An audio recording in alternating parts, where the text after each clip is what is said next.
Good morning, people of God. It's a late morning for me. It's 8 o'clock, right? I posted in the community section. I looked at my post from last night. That was 6 hours ago. I was like, dang, I ain't got but 6 hours of sleep. It seemed like I got a lot because I can't go back to sleep. But I was up reading the Bezerah Yochanan, the Gospel of John, chapter 5, where Jesus was healing the people. The people were going down when the angels troubled the waters, and the people at a certain time, and the people would receive their healing. And so they went to the water, and Jesus healed the lame man. He couldn't get in the water. Jesus said, you believe in you gonna get your healing? And I'm paraphrasing. He said, every time I try to get in the water, people keep going, and I ain't got no man here to put me in. So Jesus said, get up and walk. The spoken word. And then the old Pharisees want to come out. Oh, he healing on the Sabbath. Jesus said, yeah, I do it of my Father. I do the works that my Father do than I do. Then they get mad at him for that. Oh, he think he equal to God. Anyway, that's why I will read. Let me get off. Let me go ahead and share what was on my spirit. Because while I was reading too, when they troubled the waters, it reminded me of healing springs. And so I started praying over for healing springs, right? I just started praying over the springs. I plead the blood of Jesus over me. The angels always keep charge over that place, right? So that when reading where the angels troubled the water reminded me of healing springs. And what else I want to say? So anyway, what I was reminded of at some point, I don't know what, toward the end of that, I read the entire chapter 5. And then for some reason, one of my old friends came back to my spirit. He and I were good friends before he left Earth. He was actually we went to high school together. And he came back to my spirit. And after I was concluding my reading, what came to me was to just encourage my brother. So this message is just a word of encouragement for my brothers. And I guess I would title it is, don't let trauma, don't let pride, right? Don't let pride keep you bound to trauma. And this is just a word of encouragement for my brothers. Because I believe that, women, a lot of us, we like to talk, and we can be, we can express our emotions, and we can get in our groups and just be chattering, but sometimes it's hard for men. And my friend came back to my spirit. I remember he and we went to high school together, and then graduated. He moved off upstate, and he was a very strong young man. He was a registered, he would do, what do you call that, sport fighting and stuff like that. Oh, he was strong and built and could fight. And he would always call back down here to me.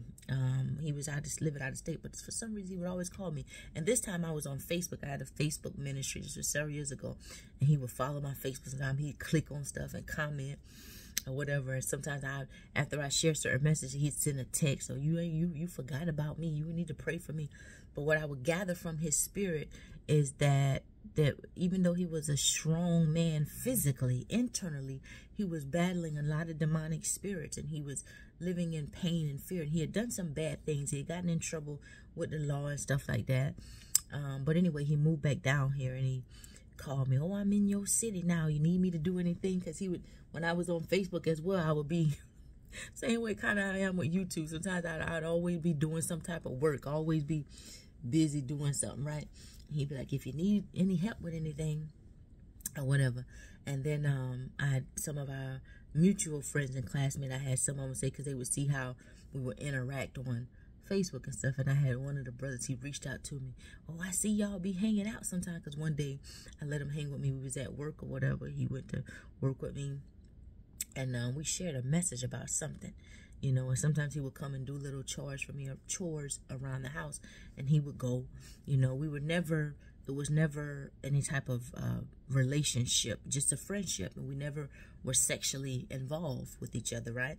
We were just friends. Not saying that he probably didn't want to be, but I didn't believe in no shacking up.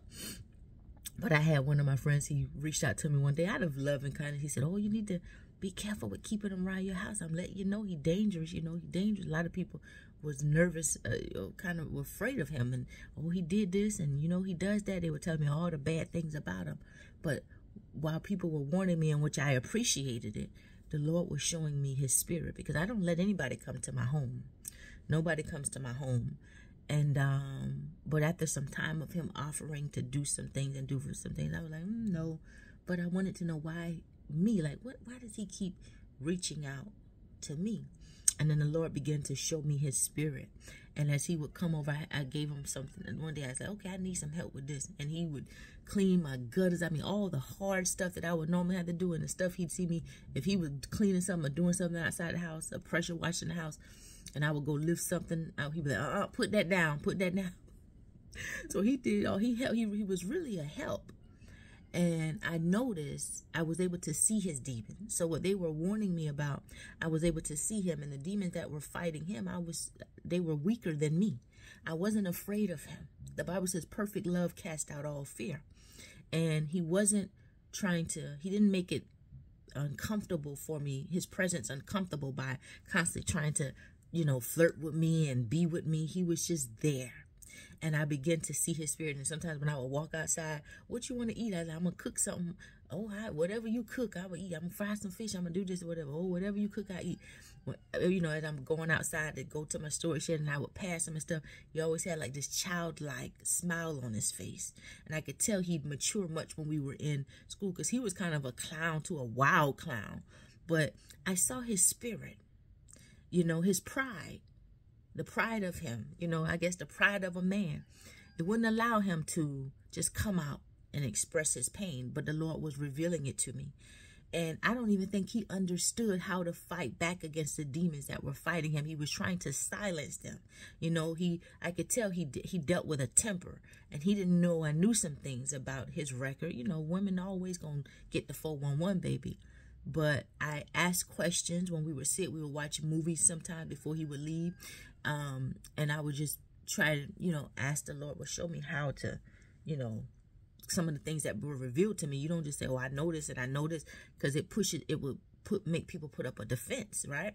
So I wanted to understand how to reach his spirit, and I, would ask him questions and stuff like that. And he began to tell me things about his childhood, about the relationship with him, his mom growing up. But he kind of said some things in a jokey way, which in school, we didn't know that much. Many of us didn't know what each of us were going back home to, or how each of us were being raised. We look back at some things as we get older to figure these unhealthy and break these foundational curses and dysfunctional patterns. We break them, and not being angry with those who weren't able to break them before. So initially you could be angry with people who weren't able to break them because you feel like they did you wrong. But if they didn't break them, some didn't try to break them. Some wanted to just choose their own life and live a life of how they wanted to. They didn't care. But then there were some that didn't even know how. They didn't even know that they weren't even served proper cards properly when they were a child, and that's why they are the way they are. And then when you learn of this dysfunctional pattern, and then you're actually teaching those who are before you, and sometimes that can be a hard pill to swallow, but for those who want change, they will make that change. And so he would begin to reveal some things in a jokey way about, how's my mom would get that gun after me. And then, so I realized he had a very rough upbringing, and with the absence of a father there. And so I was able to put two and two together, and sometimes I would just watch him. And I noticed one day I was looking out the window. He was, I think, cutting the grass in the front yard for me. He was over one day, and I was looking out the window, and I saw the neighbor's dog along the fence that ran to the fence and was barking. And he would always listen to these music in his ear really loud. He would always have his little earbuds in or whatever. And I was able to discern he was trying to silence those voices that kept coming to his mind. But really, some of that music was demonic, and it wasn't good for the soul, you see. And so when the dog was barking at the fence, I saw him take the earbuds out of his ear. He looked back, and the dog kept barking. I saw that bit of rage come over him, and he went to go walking towards the fence where the dog was, and the dog even got scared. And I was like, okay. And then when he turned back around and he put the earbuds back in. So I was just observing him. And I would ask questions, and I noticed he would drink a lot. He was so young, we're young, and he would drink so much. But he was drinking to try to conquer that pain, and he destroyed his liver. And the doctors had already told him, you got to stop drinking. And so when he started coming around me, he had already had a diagnosis. He'd already, you know, been told not to drink and stuff like that. And so he was doing good. And people were, the same people that were warning me, they were like, hey, so-and-so, everybody's talking about how good he doing. They say he hanging in with you. They say, you must be got Jesus on. You must be getting them demons off of. because people would gossip. Even his friends would gossip. You know, they didn't have enough God in them. So he would just hang out with folk that would just keep drinking with him and stuff. And he was around me. I would talk to him about that. You know, you don't want to give strong drink to a man who wastes his life away. And I would always speak the scriptures to him. Some days he would fall in my spirit. I would call him. But he would not. There was a lot that he just would not release, baby. And there is power in the testimony. Revelation 12:11. They overcame him by the blood of the Lamb, which is Jesus, and the word of their testimony. And they loved not their lives unto the death. And there were some things that he just needed to release. And that pride and of him, I guess, not wanting to release. And you can't make, when a man don't want to open up, you can't make him open up, baby. But see, here's the thing. I watch him make himself be respectful, humble. He took a lot in from me. But at the same time, when he would go back to his ways, and there were times when he wanted to be around me, I didn't let him absorb a lot of my energy. You know, I put some distance there after some time when I felt he was maybe getting so attached, you know, because we were just friends. And I put some distance there. And I would still text him sometimes, and he would get mad and say stuff or whatever. But I would still try to encourage him. You need to get into the Word of God. You know, you need to stay in the Word of God. Make the choice to live and not die. You know, well, you know, you being around me, you know, being around you, he wanted to cling on to me. But clinging to somebody who you know is healthy and still yet, you know, you're not healing. You're just clinging to somebody that makes you feel better. But when you got to learn to stand on your own 2 feet. And so you got to release some of that stuff. And he would not come forth and share a lot. He kept a lot of things closed up, you know, and he kept trying to do it on his own. And so when that distance had to be put there as well between us, he never disrespected me. Never disrespected me, never disrespected my home. There were times, even a few times, where he spent the night. He slept on the couch. I don't believe in shacking up. You know, he never come in my bedroom, never disrespected my home.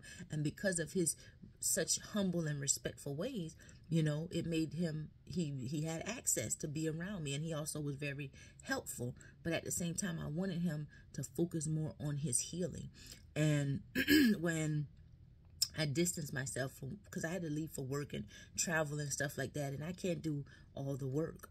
You know, you got to be able to open up. Part of being able to open up and express your pain and let tears come out and not be ashamed is not, it's nothing wrong for a man to cry. In my opinion, I think when a man knows who he is and he can express his pain in a way where he's not tearing stuff up and being angry with people and always want to blame somebody. But even if he has to tell his story in a way where people maybe who have done something, or he's experienced pain where some folk need to be held accountable, not really bashing anyone, but just telling his truth in a way that frees his soul.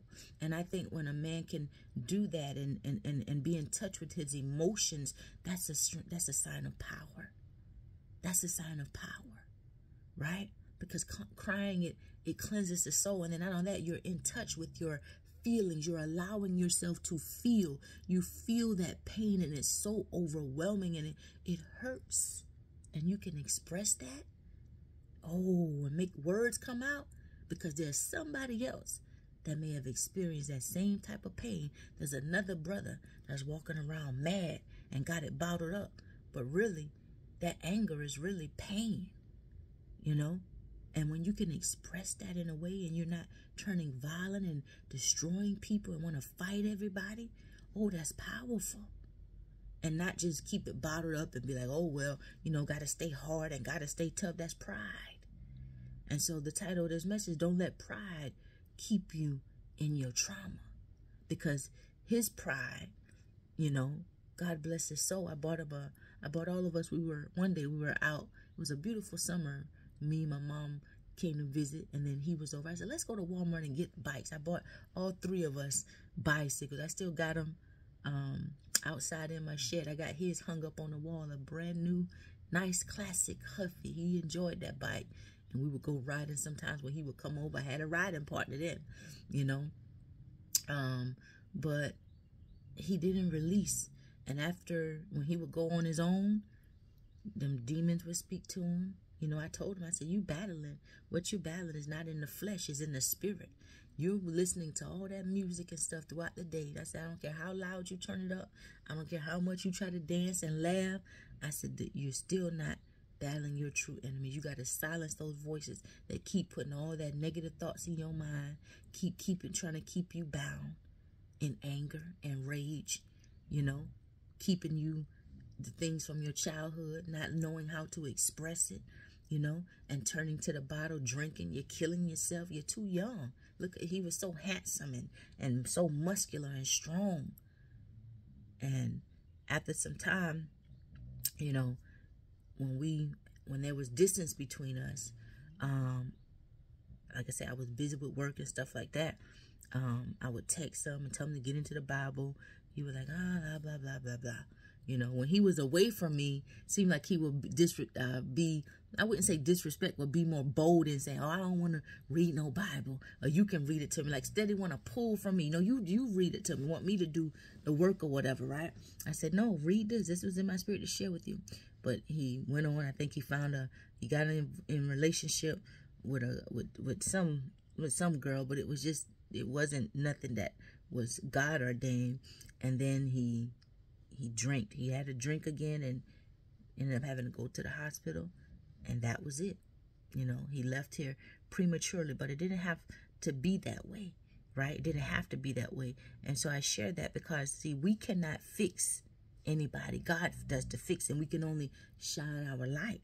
And we cannot allow people to drain us and do their, by being, just because we make them feel better, we can't allow them to drain us and just want to keep pulling.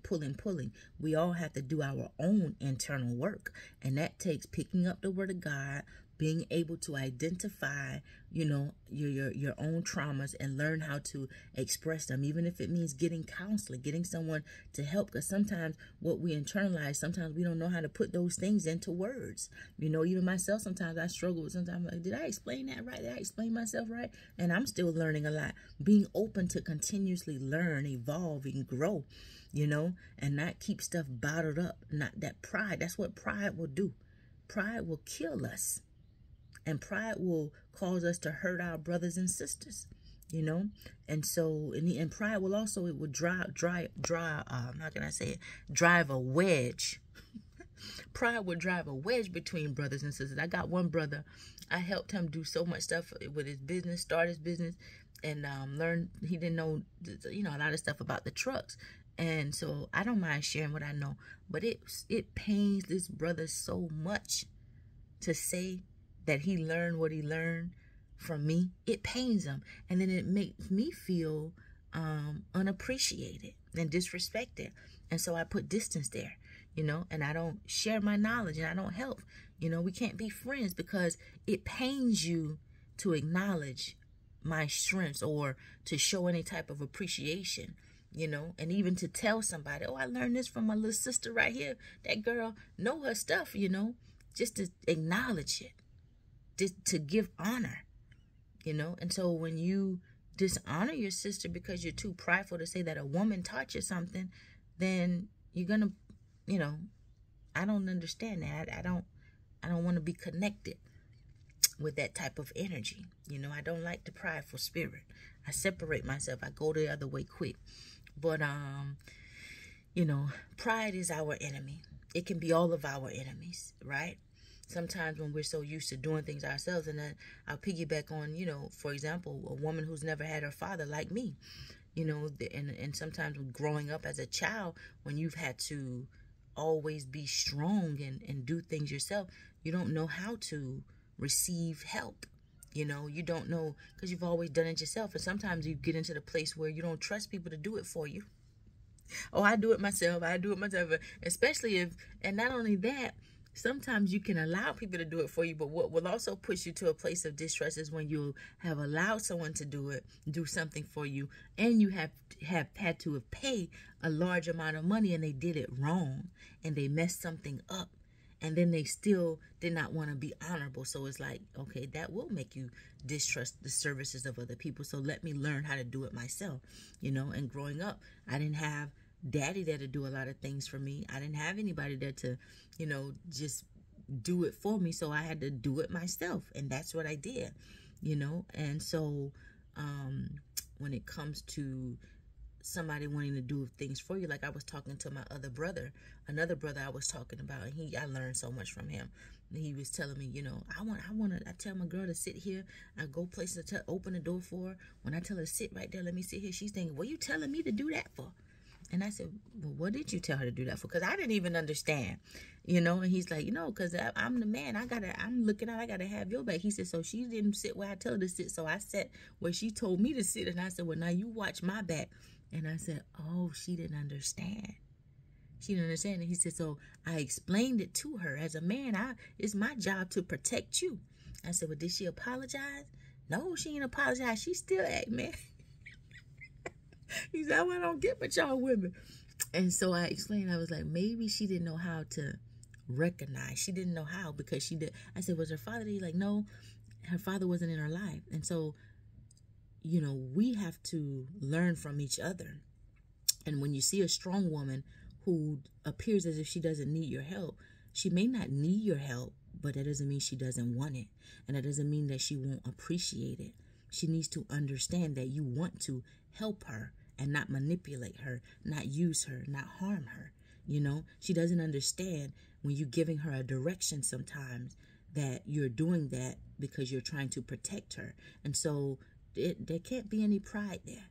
You got to really love. If you're trying to love a woman, you got to really do it from your heart, and when you love somebody, you learn them and not use your mouth to curse her and criticize. Oh, you think you this. Oh, you a man. Oh, you want to be your own man. Now you cursing that woman's sexuality. See what I'm saying? And it can be so offensive. And if women who are sensitive in the spirit, they're going to recognize your words and say, this person is dangerous.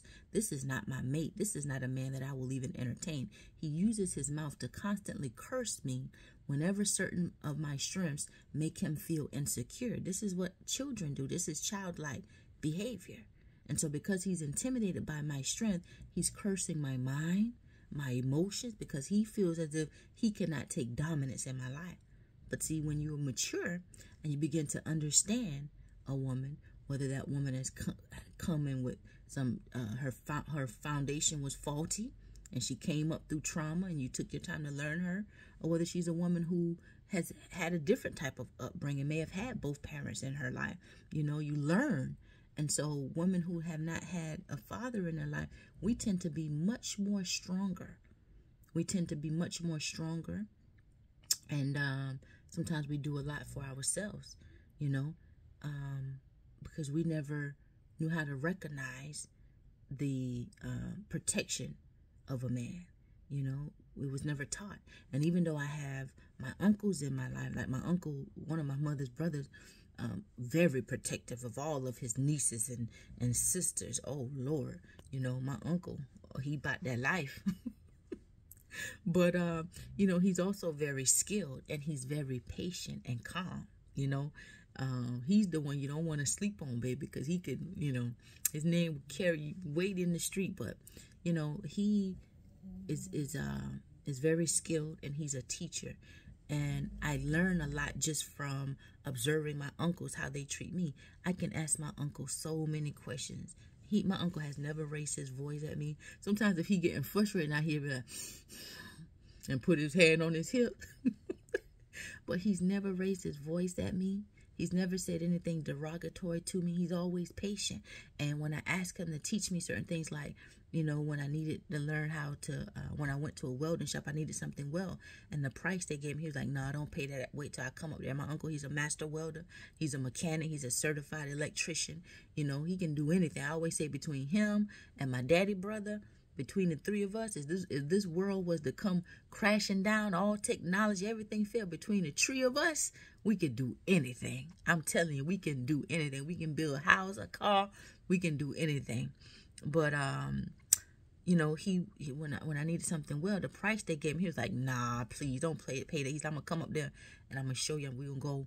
I'm gonna show you get a small welder and you can start practicing yourself, and I'll teach you. You know, so he taught me how to weld. You know, I got my whole equipment and all of that. When I first saw all that fire, so I was like, woo! I was nervous, and he welding without nothing on. He just holding the mask up. Let me see. He's a master welder. He ain't worrying about that. All them. I'm thinking. I kept trying to put something on his arm and back up. Be like, oh no. He's like, that's all right. I'm good. He tough.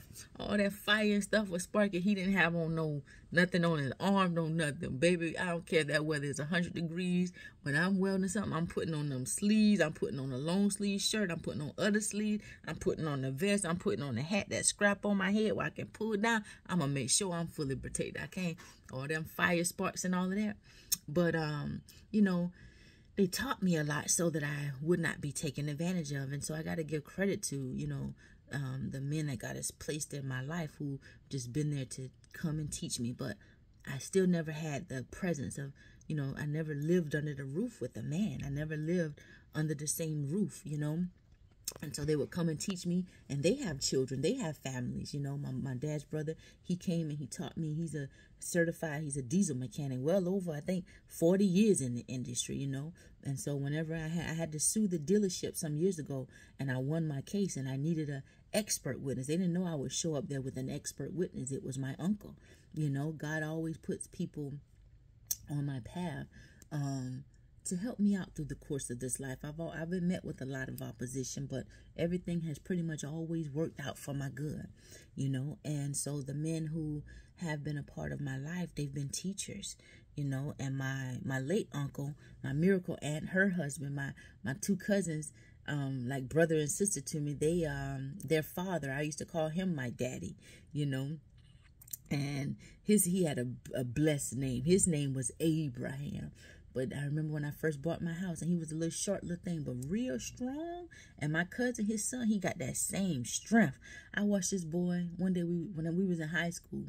I tell you, my cousins, they didn't play about me. And this boy, he went and he grabbed me by my shirt. He grabbed me with both his hands and like snatched me. And my cousin jumped up off the bleachers, and he looked. And I saw at my peripheral that my cousin was over there and jumped out. He jumped down there, and that boy was letting me go. And my cousin just ran up to him with one hand and lifted him up by his neck. And this boy was a strong little, solid little thing. My cousin lifted him up by one hand, by his neck off the ground. He was strong. He had the strength of his father. It's supernatural. And so my uncle, who's an Abraham, when I first bought my house, he come and he stayed with me. And he said, baby, when I hear, you ain't got to do that. He wouldn't let me cut the grass and do things. He said, I do. He said, no man, no, you. If a man can't do S-H-I-T, he said, you don't need he-A-S-S. He used that colloquial, boy. You don't need he. He said you don't need his. He said you don't need he ass. You don't need to bring he ass in, right? He said if he can't do that, and my uncle, he could do a lot of stuff. You know, he could plant. You know, grow food and stuff. He was just real strong, man. I remember one day he was at my grandma's house. This was when my grandma was living when we was younger. And my grandma just got tired of him running up his mouth, because we were all so like family. He married my miracle aunt, but he was just like a regular part of the family. You know them folk that married, but they seemed like they just were born into the family. And so we was at my grandma's house. My grandma used to cook every Sunday. And that used to be the hangout spot. The guys and cousins and stuff, everybody be outside wrestling and fighting and all kind of stuff. That was back in the day where the children would get outside and play and ride bikes and jump on trampolines and wrestle and fight with each other. You know what I'm saying? Not trying to kill each other with weapons, but we would fight with our hands.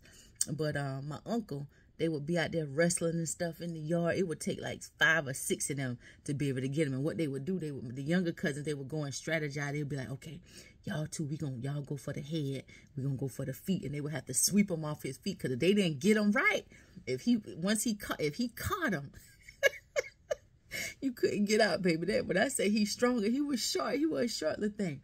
And that evening, he must have had some drinks and stuff like that, some drinks in his system. And he was in the house just talking up a storm, saying cuss word. And my grandma said, "Be quiet."